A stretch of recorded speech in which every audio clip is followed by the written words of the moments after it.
How exactly did an F-15E Strike Eagle get hit while flying a routine mission? Just one of the nearly 13,000 combat sorties flown by the US military. However, it was on this day that Iranian forces successfully targeted an American jet with a Russian-made missile. But there's one strict code in the US military that overrides everything else. Nobody gets left behind. An A-10 Thunderbolt flew into the rescue, shredding an approaching Iranian convoy before they could reach the American pilot. But this aggressive maneuver came with a massive risk. Because the A-10 was flying at such a low altitude, Iranian forces armed with thousands of man-pads were able to launch a Chinese-made, shoulder-fired missile. It found its mark, crippling the A-10's engine. But this single incident triggered a massive chain reaction. When two rescue helicopters launched to recover the downed pilot, they flew right into an ambush, taking heavy fire from a Soviet-era Zu-23 anti-aircraft gun. On the 3rd April 2026, the Zagros Mountains, Kermanshah province, near the Iran-Iraq border. This terrain is characterized by jagged peaks and deep, narrow valleys. It is a tactical nightmare for aviators but provides excellent terrain masking to hide from long-range radar. However, it also allows enemy forces to set up devastating short-range anti-aircraft ambushes. But how did the US lose an F-15E Strike Eagle, an A-10 Warthog, and nearly a combat search and rescue team helicopter and a Reaper drone in a single night? Well, this is how it started at 2:15 hours. A flight of two F-15E Strike Eagles crosses the border at low altitude. A pilot and a weapons system officer were flying their target, a deeply buried command bunker. They used terrain-following radar to hide in the valleys, staying beneath the gaze of Iran's long-range Bavar 373 missile network. But what happens when they have to strike? To drop its GBU-28 bunker buster, the lead Strike Eagle has to pull up and move above the mountains. This is breaking the radar horizon. In a gorge below, highly mobile, Tor M1's surface-to-air missile system is waiting. It achieves a lock, and two missiles leave the rails. The pilot dumps flares and pulls high GS. One missile is spoofed. But could they evade the second?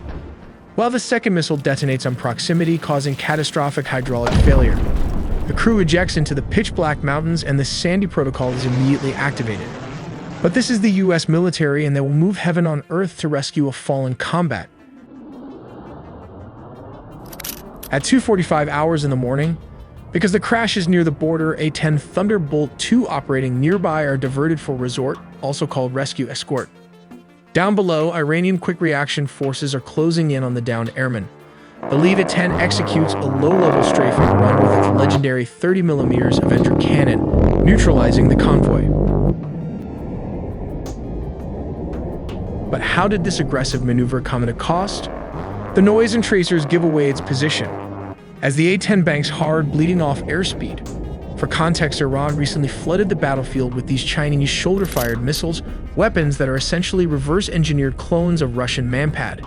The Iranian soldier fires a Mossad-2 infrared guided missile. At this altitude, countermeasures deploy too late. The missile shreds the right turbofan engine. But can the Warthog's legendary armor save it? Yes, the armor did save it from this missile launcher as it flew even with a damaged engine. Because of the armor, the pilot managed to point the dying jet toward a plateau and punches out. But just how many crash sites are we looking at? The F-15E crashed deep inside southwestern Iran. Specifically, local reports and verified wreckage photos place the crash site in the rugged mountainous terrain of the Khojaly and Boyar Almad province, while the A-10 Warthog did not go down over the Iranian mainland. After taking heavy damage during the search and rescue escort mission, the pilot managed to navigate the crippled jet away from the mountains and towards safer airspace. The rugged battle-damaged A-10 eventually crashed in the southern waters of the Persian Gulf, specifically near the Strait of Hormuz. Now this at 3:15 hours. A dedicated combat search and rescue package launches. These are highly trained rescue units built for this type of rescue mission. It includes an HC-130J Combat King. This acts as an airborne command center, followed by two HC-60D helicopters, call signs Pedro 11 and Pedro 12. They fly under the radar, topping off their fuel in midair to maximize loiter time. But will they make it into hostile territory undetected? Well, they push deep into the Zagros Mountains just as dawn approaches. 4:45 hours. Pedro 11 locates the A-10 pilot's inferred strobe. Pedro 12 circles above, providing overwatch with its .50 caliber machine guns. Pedro 11 flares for landing, and the Ps hit the dirt to secure the pilot. Then this happened to hidden Iranian Zu-23 as Soviet-era anti-aircraft gun opens fire from a concealed hideout. It's an ambush. Heavy armor-piercing rounds tear through Pedro 12 as it orbits, resulting in severed transmission lines and an injured crew. The pilot wrestles the crippled chopper into a hard-controlled crash near Pedro 11. The rescue mission is now a fight for survival, and Pedro 11 is the only way home. Under heavy covering fire, the crew of the downed chopper sprints to the surviving bird. But how did they stop the enemy barrage? Then at 5-2 hours, the C-130 overhead coordinates an immediate strike. Two F-35 stealth fighter jet loitering high above in stealth overwatch drop precision munitions, silencing the anti-aircraft gun. With the A-10 pilot, the PJ, and the crash chopper's crew crammed inside, Pedro 11 is maxed out on weight. But how do you fly an overloaded helicopter escape the Zagros mountain? This is how they do it. Pulling maximum power, the engines screaming, they barely clear the tree line and dive back into the valleys, racing for the border. By 5:30 in the morning, Pedro 11 crossed back into Iraqi airspace. Battered, overloaded, but alive. As stated, no one gets left behind.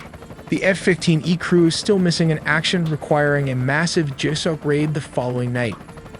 If you don't want your phone and emails to get compromised like that, you should get this military-grade VPN. Think of Surfshark VPN as your frontline defense. It scans and detects threats, alerting you to thousands of dangerous emails.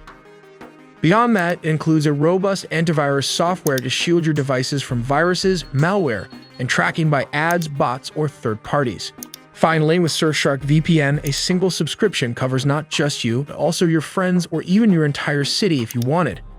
Go to our link surfshark.com/AITele.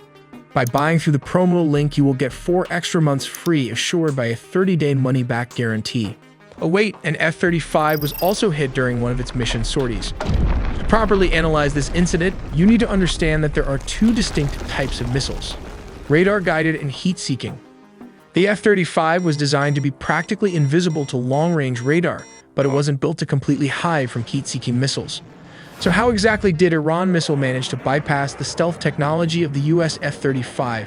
Well, the secret lies in a major vulnerability that is its heat signature. Its geometry and radar-absorbent materials make its radar cross-section incredibly small, essentially rendering it invisible to traditional early warning and targeting radars. To give you some context, this is how a plane's radar signature compares to a bird's. But the F-35 is powered by a single Pratt & Whitney F-135 engine, one of the most powerful fighter engines in the world. The F-35 is heavily optimized to defeat radio frequency radar like the billion-dollar S-400 and S-300 missiles. However, stealth does not mean completely invisible. This engine produces a massive heat plume. Instead of using radar, modern air defense networks utilize infrared search and track systems. The answer is this short-range heat-seeking missile like this one. These passive sensors scan the skies for any heat anomalies. Because infrared search and track systems emit no energy themselves, the F-35's radar warning receivers would not alert the pilot that they were being painted by a target lock in the same way a radar lock would. But how did the missile lock, and how did the F-35 use evasive maneuvers? Once an infrared-guided missile is launched, the dynamic of the engagement changes to a race of physics and countermeasures. When the missile's IR seeker head locks onto the massive thermal output of the F-35's engine exhaust. But the detection, the F-35 is equipped with a distributed aperture system, 6 infrared cameras positioned around the aircraft that provide a 360-degree spherical view. The distributed aperture system detects the intense heat signature of the incoming missile's rocket motor and instantly alerts the pilot. To break the lock, the pilot executes high-G evasive maneuvers while simultaneously deploying flares. If the missile tracks the flares but is already within a lethal radius, its proximity fuse will trigger the warhead. The resulting shrapnel and shockwave can cause significant damage to the aircraft's control surfaces, stealth coating, or internal systems without scoring a catastrophic direct hit, which perfectly aligns with reports of the F-35 sustaining damage but safely executing an emergency landing. But what are flares? These pyrotechnic countermeasures are made of magnesium or other combustible metals that burn at temperatures exceeding the aircraft's engine heat. The goal of the flares is to overwhelm or confuse the missile's IR seeker, forcing it to chase the decoy heat sources instead of the jet. But what is Iran's secret weapon? We believe it's the 358 anti-aircraft missile, or the SA-67.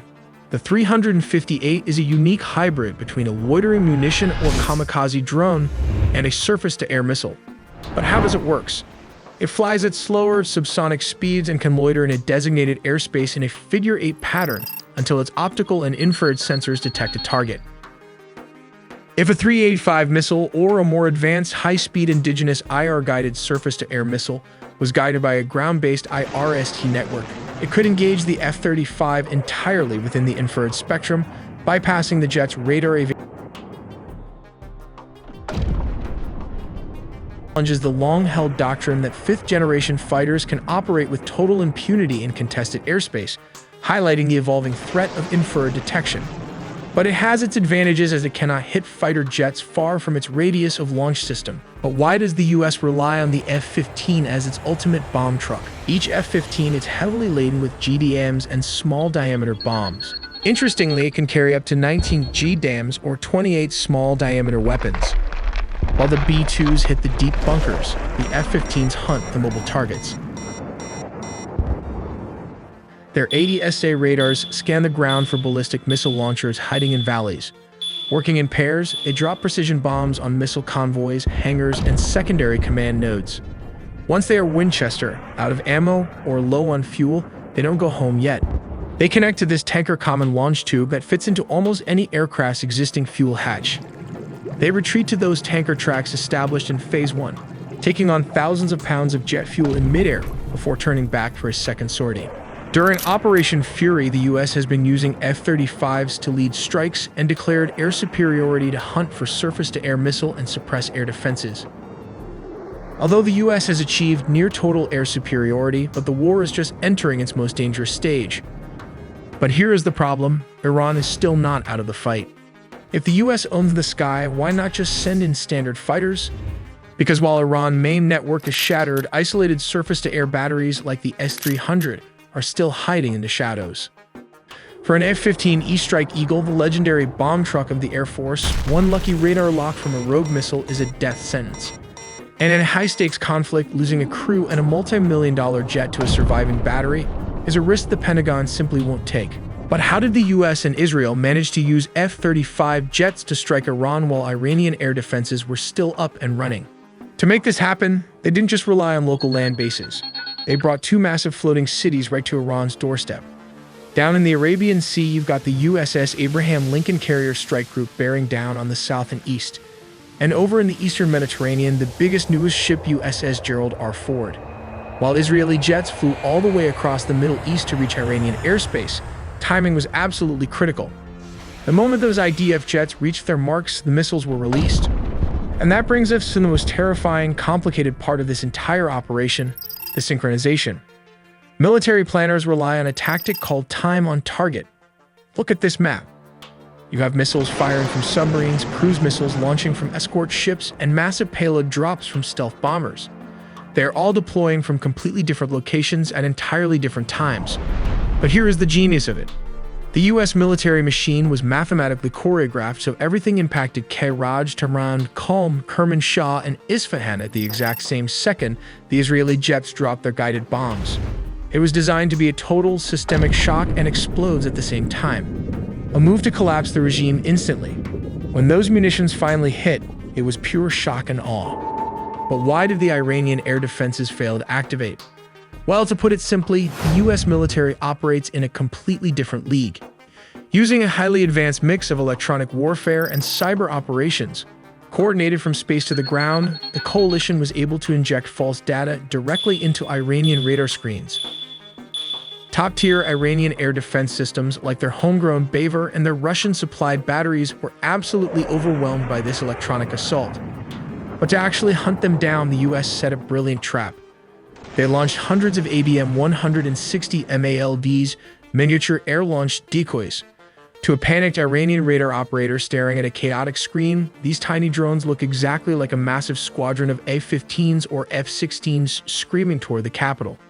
With the door kicked wide open, fifth-generation stealth fighters, including both US and Israeli F-35s with possible F-22 Raptors, sliced through the airspace completely undetected. Ultimately, the Iranian air defense network wasn't just suppressed, it was completely dismantled, at least for the time period.